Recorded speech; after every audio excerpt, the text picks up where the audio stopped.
The Exodus was the most significant event in the memory of the Israelites. It was common for the prophets and psalmists to recall this deliverance as they thought about Israel's developing identity. Not only did the Israelites write about it and pass the memory of the event on to their children, but they also marked the occasion with the symbolic liturgical act of Passover. The Passover meal commemorated God's liberation of the Israelites through Moses from the land of Egypt. This yearly ritual continues for Jews today. In many ways, as Tom Dozman will make clear, Passover and the Exodus event began the process of forging a national identity for the people of Israel. The Exodus from Egypt is the central story of salvation in the Bible for both Jews and Christians. The Passover Haggadah is the Jewish celebration of the Exodus. The biblical story of the Exodus attributes the first ritual of the Passover to Moses and the Israelite people during the night of their deliverance from Egypt. This night is special. Its unique character is underscored in the Haggadah service when a child raises the question for those eating the Passover meal: why is this night different from all other nights? The question requires the participants to remember the salvation of God in the Exodus.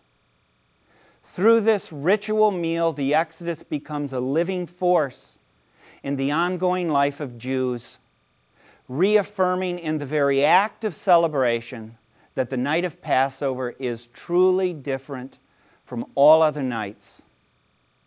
The Synoptic Gospels tell us that Jesus and His disciples celebrated the Passover Haggadah on the night of Jesus' arrest, inaugurating the Passion of the Christ, which has now become Holy Week for Christians.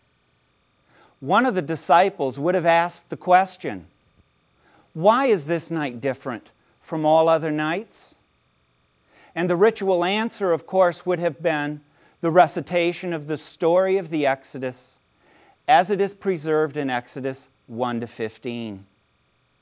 The Gospels tell us further that in reciting the Exodus, Jesus actually inserted Himself into the story of the Exodus as the Passover lamb, becoming for Christians the Agnus Dei, the Lamb of God that takes away the sin of the world.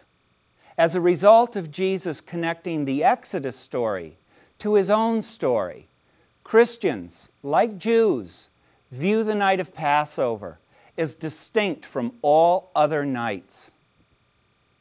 Exodus 1-15 explains why the night of Passover is so special.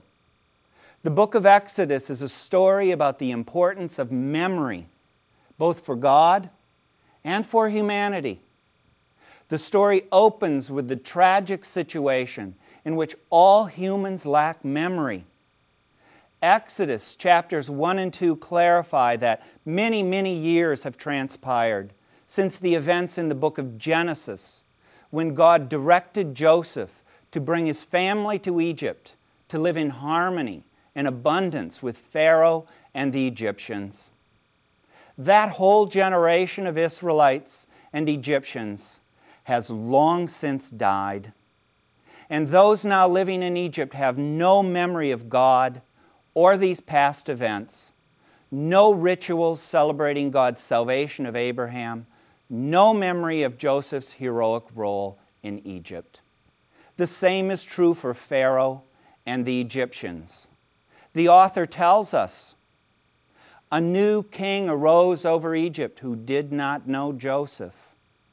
And without memory, the new Pharaoh has no way of understanding the Israelite people who live all around him. Thus, in the opening chapters of the book of Exodus, people only live in the present time, a time ruled by fear and mistrust. The new Pharaoh is threatened by the Israelite people and seeks power over them, first by instituting slave labor, and then by killing all the male babies of the Hebrews.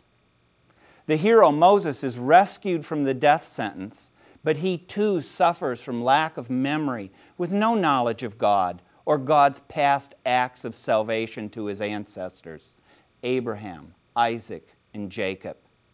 There is no relief from the cycle of tyranny and violence that has taken over life in Egypt. And even Moses' initial desire to save his kinsmen from oppression by killing an Egyptian is judged by a fellow Hebrew as an act of murder.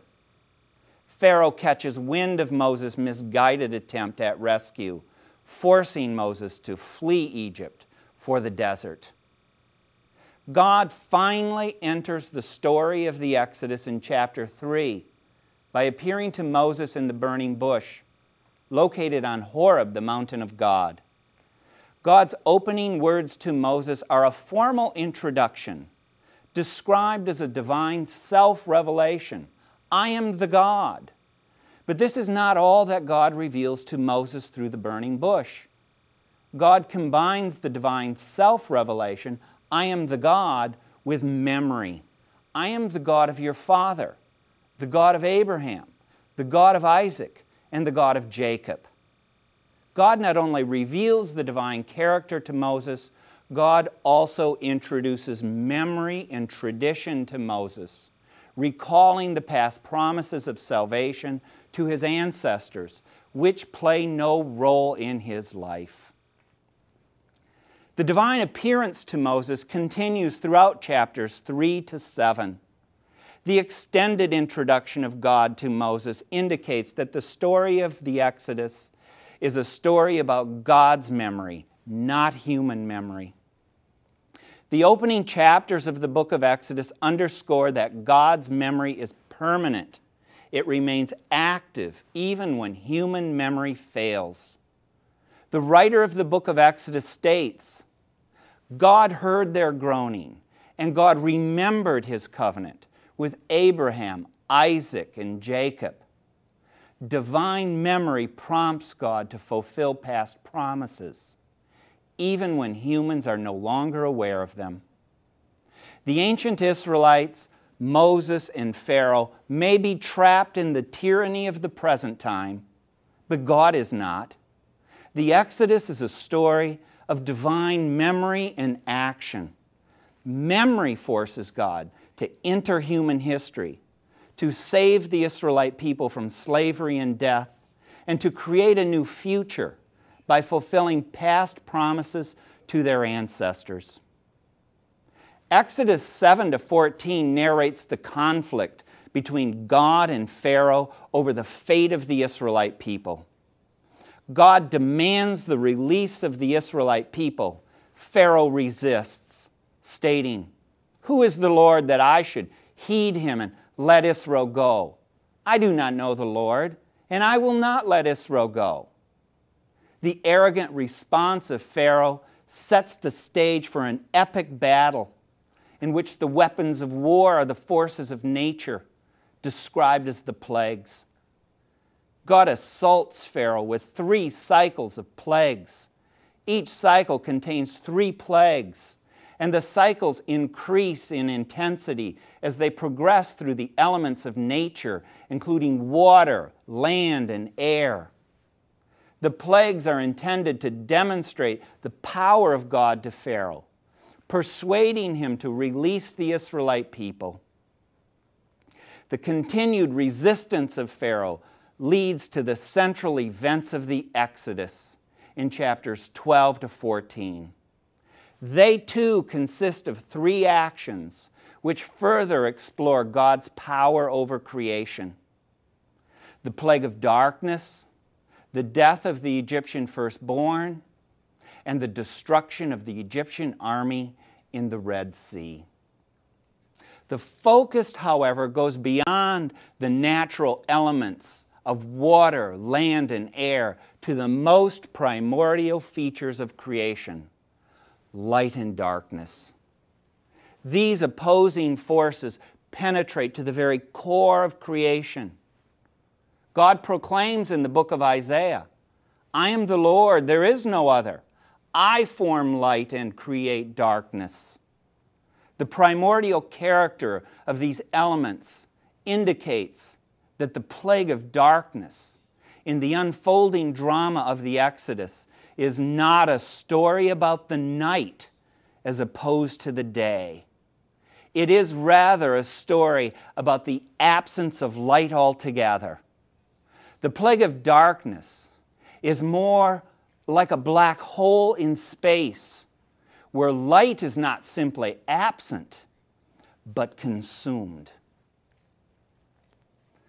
Light, the primordial element of creation, is taken away in the plague of darkness.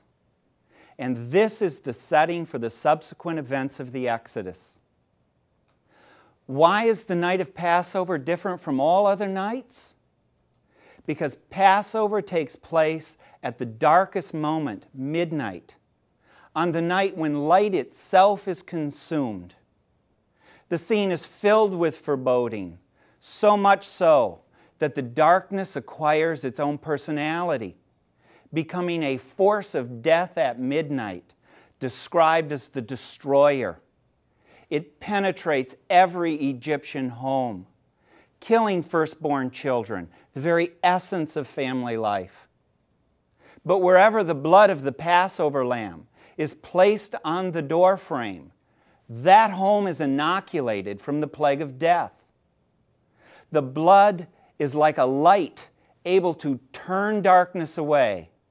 It is as though every home smeared with the blood of the Lamb is lit up, shining like a small star in a black hole, driving away the destroyer. The firstborn survive the ordeal, and the survival itself creates memory, which makes possible the question, why is this night different from all other nights? The survival of the Passover night is not the whole story of salvation in the book of Exodus.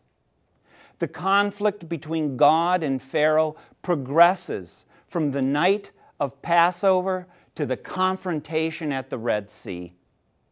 Pharaoh continues to resist God's claim on the Israelite people.